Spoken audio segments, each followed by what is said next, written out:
All right.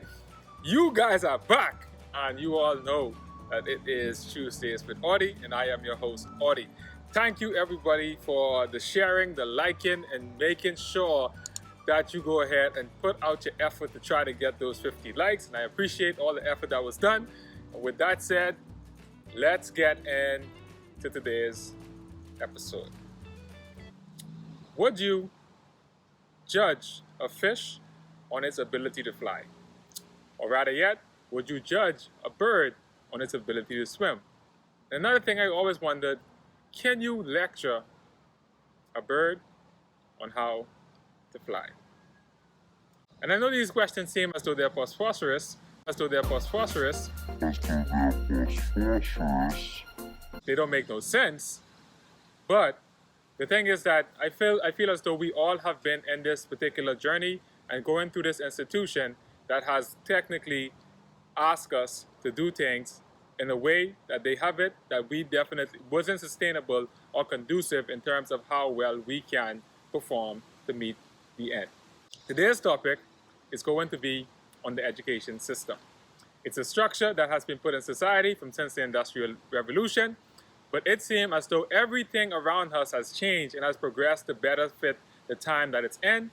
But for some reason, the institution that everybody has to go through in order for them to do 12 years of at least basic schooling in the Western world, where we are giving a privilege in order for us to actually go ahead and do so. Some people say it's a right, but why is it that this entire institution of 12 years we are dedicating our lives and learning hasn't necessarily changed from its early inception?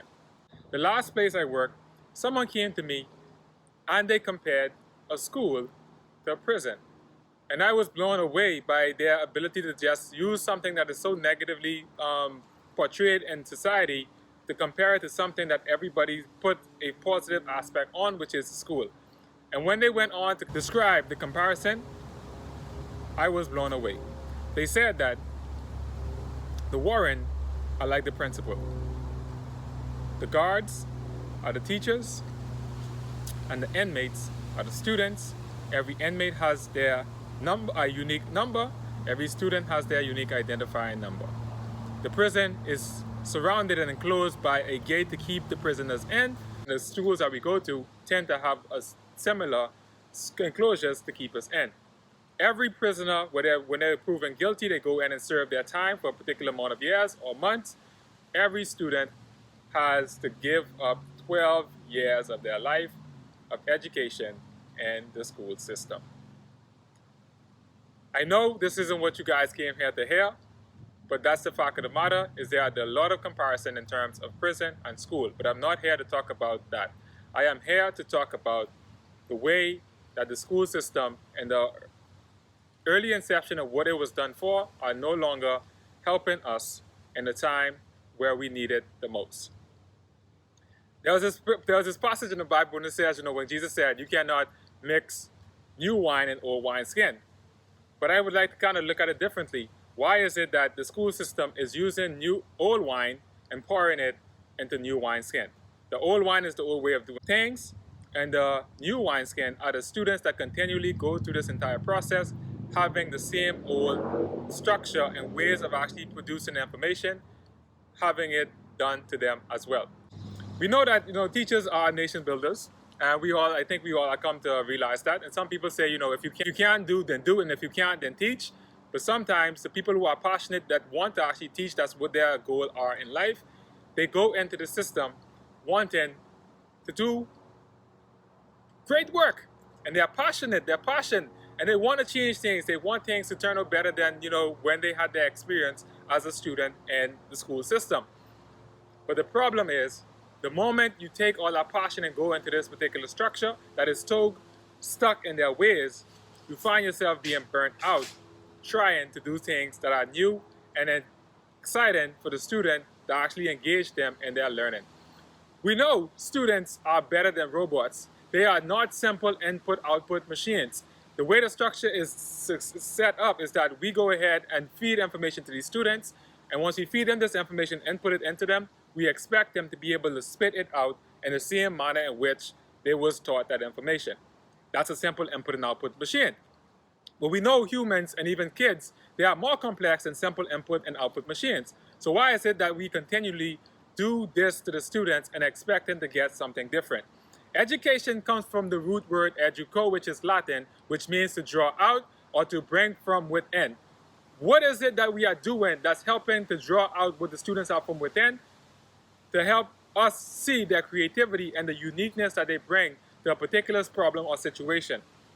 If we are continually feeding them information expecting the same thing out, how are we considering this to be some form of education? It's pretty much regurgitation. Regurgitation is not what I feel as though education was first all started off to do. But even though it prepared people back in those days to work in the factories, at this point in time, we are no longer preparing students to work in factories. We are preparing them to go into a world where it's more complex and more dynamic than things that seem as though it was not changing as fast during back then.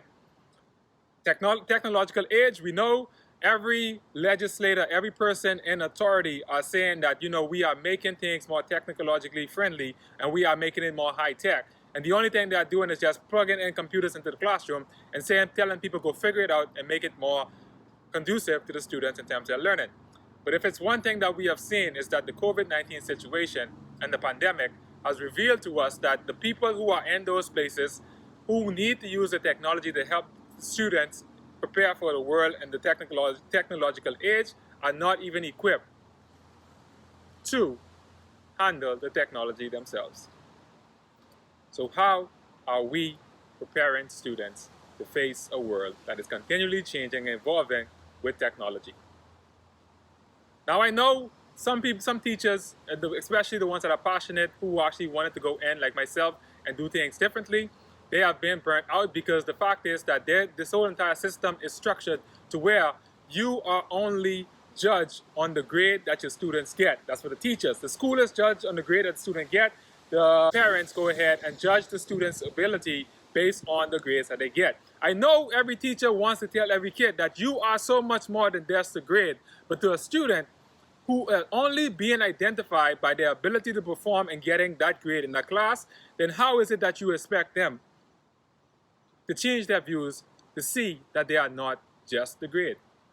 Everything they do, they are being praised for getting good grades. The advertisements are being shown that, okay, A+ student. The colleges, the ACTs, the SATs, the GREs, the BJCs, the BGCSE, the MCAT, all of these things at the end of the day, it's all about relearning the information and regurgitating that information that we learned back onto the paper and the way that we learned it.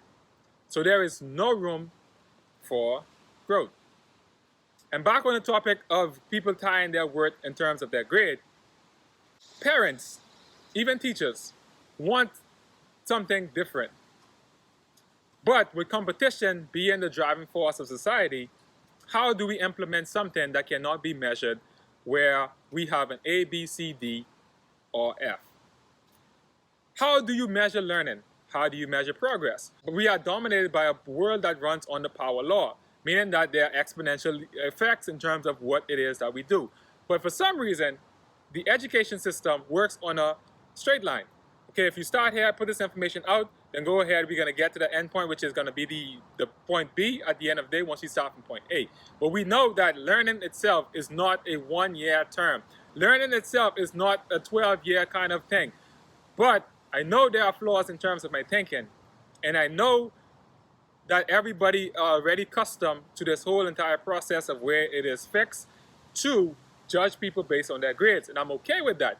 But the thing is that how do we judge learning if we are only expecting students to spit out the information that we put into them and not give them the opportunity for them to be more creative and show their learning, their ability for them to kind of go ahead and utilize the things that they learn? Education, in terms of what we have right now, it's all about introducing kids to dots. Okay, here is one subject, here's the next subject, here's that subject, here's this idea, here's that idea. Okay, well, you go ahead and remember each one of them individually, and I'm going to judge you on each one of those individually. But for some reason, it's like education should not be about dots and teaching people about dots. It should be more, and so helping us to figure out how are these dots connected so that we can draw some form of understanding and unique insight in terms of those dots that we are introduced to.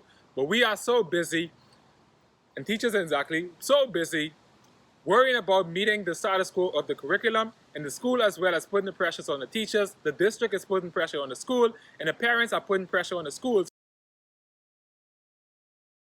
so that their kids can actually get the grade on these assessments that we no longer have time, or we don't have time for us as teachers to help the students in the learning process.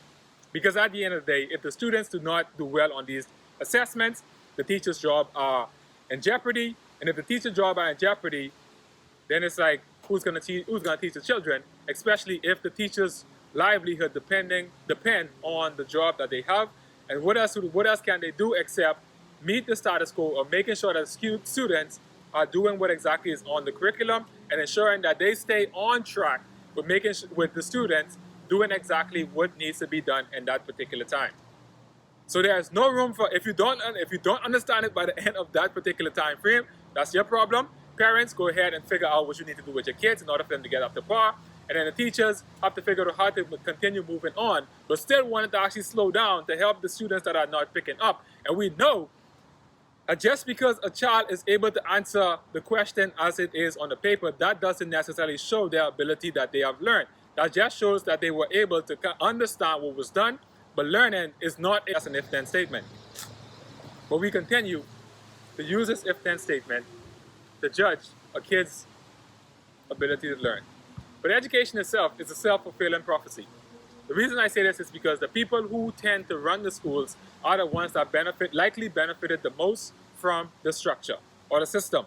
So they go back and the same thing that they learned that they felt as though benefited them in terms of their career goals, they go ahead and put it on the students and expect them to actually go ahead and conform to the way that they are teaching.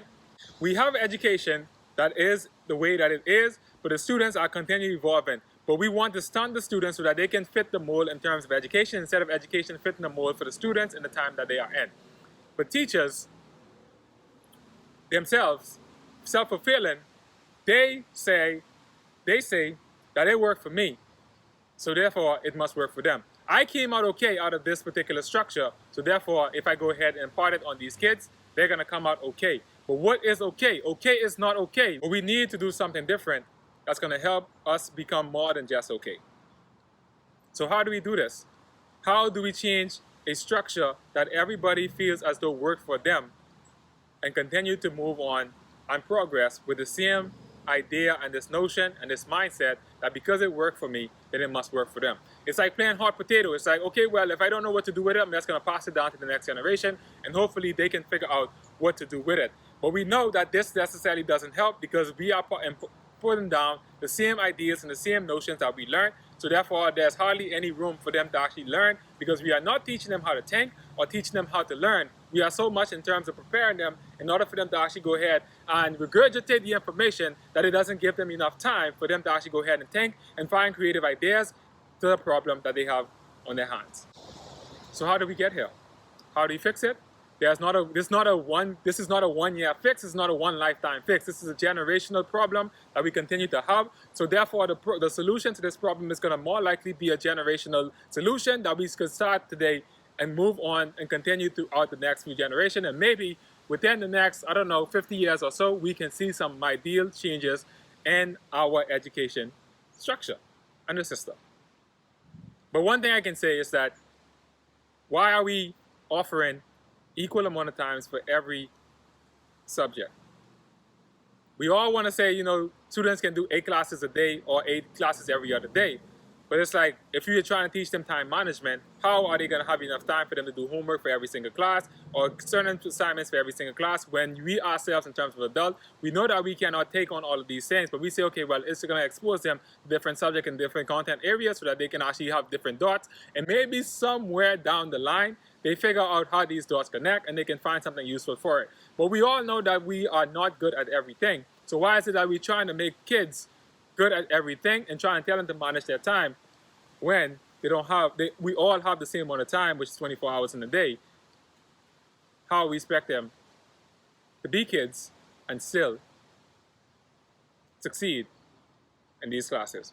How about we switch the notion? How about instead of offering the same amount of time for every single class, how about we go ahead and give the students more time in the subject areas that they are better at, and expose them to a little bit more time in terms of the ones that they are not good at, so that therefore they can have the practice that they need in terms of doing the things that they are well in, and then still having the ability to still find that dot in terms of other classes, in terms of being exposed to the basics of that class.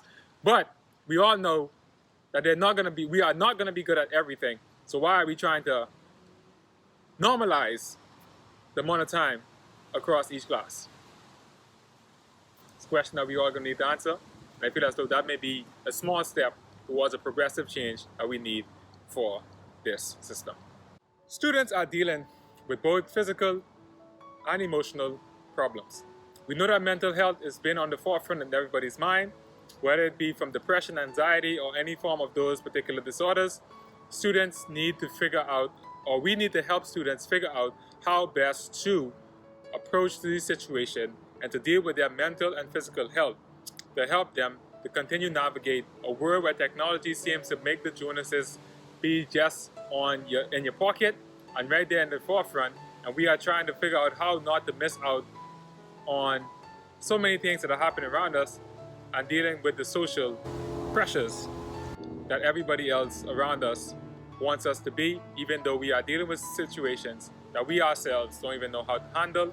But yet we have kids who are so inundated by information that we have not teach them how to actually go ahead and ask the right questions and to find the information that they need within those noise that are continually happening to us on a daily basis. And so guys, thank you all for tuning in. Thank you all for all the hard work that you've been doing. And go ahead and hit the like button. Subscribe if you are new, if you are passing through. If you made it this far, that means that you enjoyed this. So with that said, peace, love, and enjoyment. Deuces and Audi. Until the next one, see you guys next week. Oh, you're back. Oh, so welcome back everybody.